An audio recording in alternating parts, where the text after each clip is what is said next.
So friends, there's a new legal development in the Abrego Garcia case. I would go so far as to call it a twist. And it's a legal development that highlights just how out of control, untrustworthy, and lawless some of Donald Trump's executive branch agencies are. Let's talk about that, because justice matters.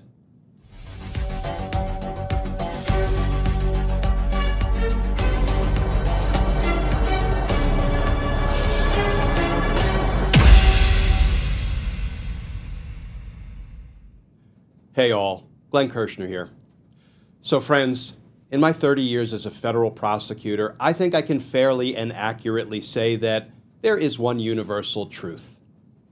People would rather be out of prison than in prison.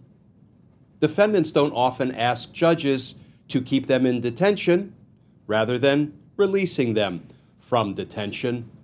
But because Donald Trump's executive branch agencies, the Department of Homeland Security, the Department of Justice, can't be trusted, Abrego Garcia and his lawyers just asked a federal judge to keep him detained in his criminal case in Tennessee. Let's start with the new reporting. This from CBS News. Headline: Kilmar Abrego Garcia's release from federal custody delayed after lawyers warn of possible deportation. And that article begins, a federal magistrate judge said Monday that Kilmar Abrego Garcia, a Salvadoran man who was mistakenly deported to El Salvador and then was returned to the United States to face criminal charges of human smuggling, will remain in federal custody at least until mid-July. Abrego Garcia's lawyers had asked the judge Friday to delay his release. Let me say that again. The defendants' lawyers, Abrego Garcia's lawyers, asked the judge to keep him detained, delay his release, warning that the Trump administration had made conflicting statements about whether he will be deported after he is released ahead of trial, meaning ahead of his criminal trial in Tennessee. The brief order from U.S. Magistrate Judge Barbara Holmes is the latest development in the case involving Abrego Garcia, whose removal, deportation to El Salvador in March, emerged as a flashpoint in Trump's immigration agenda and promise of mass deportations of immigrants in the U.S. unlawfully.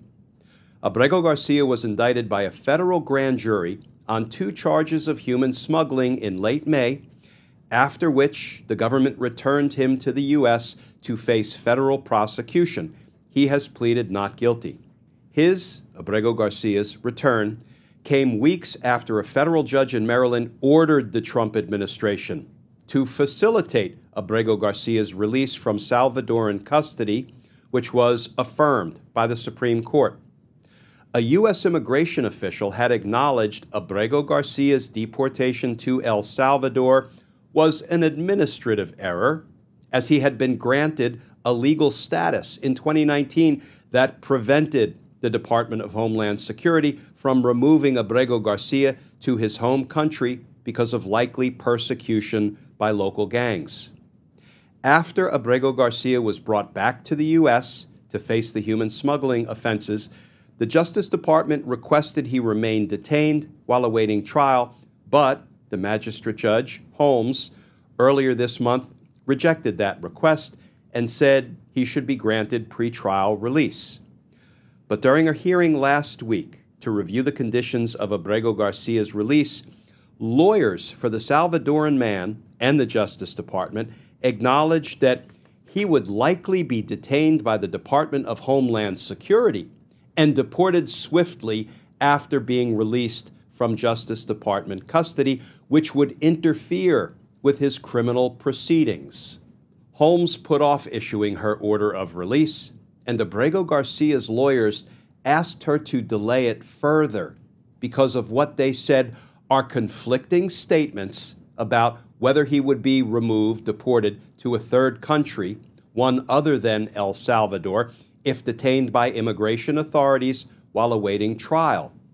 This quote from Abrego Garcia's lawyers, quote, "A short delay will prevent the government, the Trump administration, from removing Mr. Abrego and allow time for the government to provide reliable information concerning its intentions," Abrego Garcia's lawyers wrote in a filing to Holmes.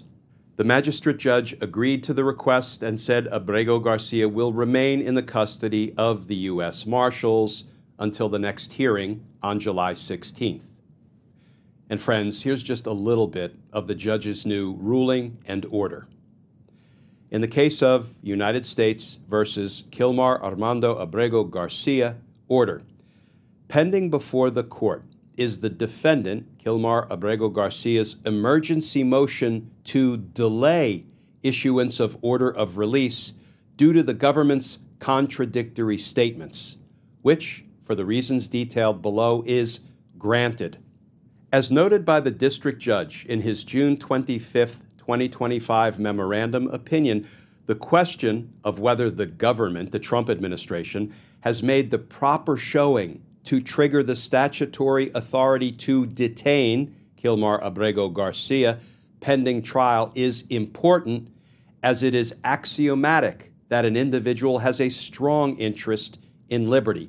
Against that backdrop, the court considers Abrego's request to briefly remain in U.S. Marshal custody pending further proceedings before the district court. And then, friends, we're going to jump right to the end, where the judge says, Abrego shall remain in the custody of the United States Marshals pending further order. Okay, friends, all of that leads to the following question. What the hell is going on here? A defendant, Abrego Garcia, asking to be detained rather than released. Okay, let's follow the bouncing ball of injustice. Injustice that's being perpetrated by the Trump administration, by DOJ, by DHS. First, the Trump administration unlawfully and unconstitutionally grabbed up Abrego Garcia, stuffed him on a plane, and sent him to a prison in El Salvador. Why was it unlawful? Well, an immigration judge had previously ordered that the Trump administration cannot deport Abrego Garcia to El Salvador because he was at risk of torture, persecution, or worse. So they did it unlawfully, unconstitutionally, because they deprived him of his due process rights of notice and opportunity to be heard before he got shipped off to a prison in El Salvador. After that, a federal court judge ordered the Trump administration to facilitate the release and return of Abrego Garcia, and the Supreme Court affirmed that order. Then Attorney General Pam Bondi went public and said, impossible, can't be done, he can't be brought back, and then they brought him back. I guess it wasn't impossible, Pam. Now, the reason they say they brought him back was not because we've been ordered by a federal trial court judge and the Supreme Court to do so. No, it's because we indicted him on what it looks like are some weak-ass, trumped-up charges to save face. So we brought him back because we want to prosecute him in a federal court in Tennessee because, you know, he was caught in a traffic stop years ago for which he wasn't even issued a traffic ticket, never mind, you know, being charged with any crime. This case is already in the process of falling apart, and it will be exposed as the pretext it is, I suspect. So after they brought him back, there was a hearing, and the federal court judge, the magistrate judge said, you don't have enough evidence to detain him pending trial. And the magistrate judge was going to order his release. So the Department of Justice, the Trump administration, said, oh, yeah?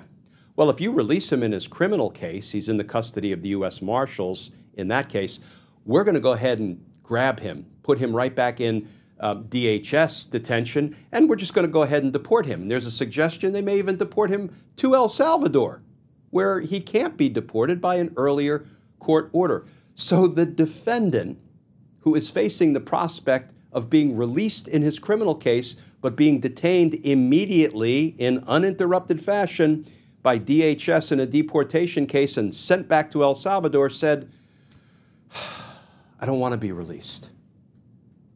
And his lawyers filed a motion delaying his release because of this unjust, ugly, obscene shell game that the Trump administration is playing, right? They are hoping that they can keep the shells moving and nobody will actually see under which shell Abrego Garcia is at any given moment. And maybe they'll get away with this, ugly, unconstitutional game that they're playing. But I don't think so. I think at the end of the day, they will be exposed for playing, this horrific game, abusing the rule of law, ignoring court orders, violating the constitutional rights of all persons to due process. And, Pam Bondi may be feeling herself now because she's got Donald Trump, who has her back at the moment. Of course, eventually he introduces everybody to the undercarriage of the bus, doesn't he? But, it feels to me like my old professional home, the Department of Justice, I was there for 24 years on the inside, has lost its way and is acting, lawlessly to support the whims, the vindictive, vengeful whims of a corrupt president rather than doing the hard work of the American people. And they may feel invincible at the moment because Donald Trump is in power, but he won't be in power forever. And they will be held to account after Donald Trump loses power. It's funny, I watch what's going on every day at the Department of Justice. There were just some more unlawful terminations of prosecutors who did the work they were assigned to do, prosecute January 6th cases, so they were wrongfully terminated. And I think about crime more broadly and people who choose to commit crime. Bank robbers don't think they're going to get caught. That's why they rob banks. That's why they commit crimes, but they generally do get caught eventually. The leadership at the Department of Justice right now is doing what it's doing because they don't think they're going to get caught. Well, I think once the rule of law comes back into the light in this country, and it will, it has to,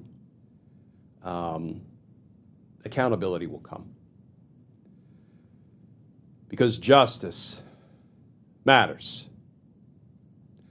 Friends, as always, please stay safe. Please stay tuned. And I look forward to talking with you all again tomorrow.